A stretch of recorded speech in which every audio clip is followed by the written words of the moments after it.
ABC News, 9/11 continues. Once again, Peter Jennings. We're going to spend the next half hour talking about something that I reckon everybody in the country has a stake in. First of all, the war in Afghanistan and what it has led to, the wider war on terrorism, which is, or campaign against terrorism, which some people prefer to say, which began after 9/11 a year ago today, and the relationship between the two, and now, of course, the president's interest and decision that perhaps there should be a preemptive attack against Saddam Hussein in Iraq. The talk of going to war began almost immediately after 9/11 a year ago today.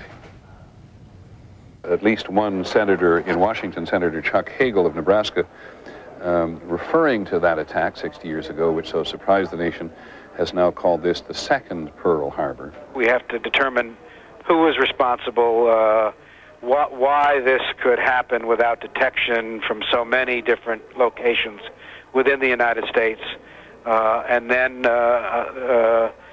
respond accordingly. I think that this act obviously is one which would constitute an act of war. We, the democracies of this world, are going to have to come together to fight it together and eradicate this evil completely from our world. You are suggesting that the United States now fight on the same level as the people who have committed these acts against the United States. You betcha. When you fight a war, that is what you do.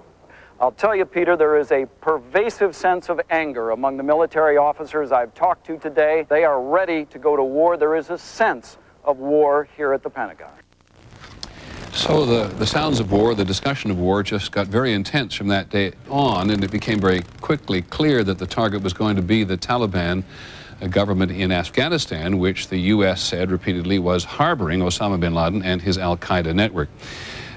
Finally, on Sunday, October the 7th, U.S. planes attacked the Afghan capital, Kabul. President Bush had made it clear from the very beginning that the war on terrorism would also extend far beyond Afghanistan. You remember his famous refrain, "You're either with us or you're against us," in the war against terrorism. And the U.S. military then got involved in such far-flung places as the Philippines and the former Soviet Republic of Georgia. We're going to go back to the Pentagon now because our colleague ABC's John McCarthy covers this in a more immediate way than I think anybody else in the shop, and to ask, how has the U.S. done in this last year as its role in the war against terrorism? John? Well, Peter, if you talk to people in the military, especially the leadership, they are going to tell you that because of U.S. military actions, the United States has made a great deal of progress in the war against terrorism. And I asked this question of two people who have very strong feelings about it. One was the chairman of the Joint Chiefs, Richard Myers, and the other was, of course, Secretary of Defense, Don Rumsfeld. One thing we've learned about the al-Qaeda organization is that they are a thinking enemy, that they adapt to their adversary. We're going to have to adapt and even improve our capability to stay inside his decision loop and to have him reacting to us and not the other way around. And we're working very hard on that. What about of leadership? We've taken a pretty good chunk out of their leadership. There is much more that needs to be done. We know we've disrupted terrorist operations worldwide. We could spend a major part of our time in the administration, or for that matter, the rest of our natural lives working this issue. And I think that'll be the case. How are we to view this 1 year after? Some successes, but clearly some struggles still to go. Well, I would say amazing successes. The Afghanistan as a terrorist training camp is stopped. The Taliban that was hosting the al-Qaeda is out of office. A new government has been elected. The success elsewhere in the globe has been substantial. Over 2,000 people have been arrested and are being interrogated. Information's being gathered. A number of terrorist attacks have been stopped and foiled through cooperation from these 90 countries in the coalition. It's just an amazing accomplishment in a very brief period of time. What Don Rumsfeld does not talk about in that interview are some of the failures. Osama bin Laden, whereabouts unknown, al-Qaeda leadership still out there, still organizing to a certain degree. and stability in Afghanistan, a major question in the months ahead, Peter. John, we talk and hear a lot about Afghanistan at the moment.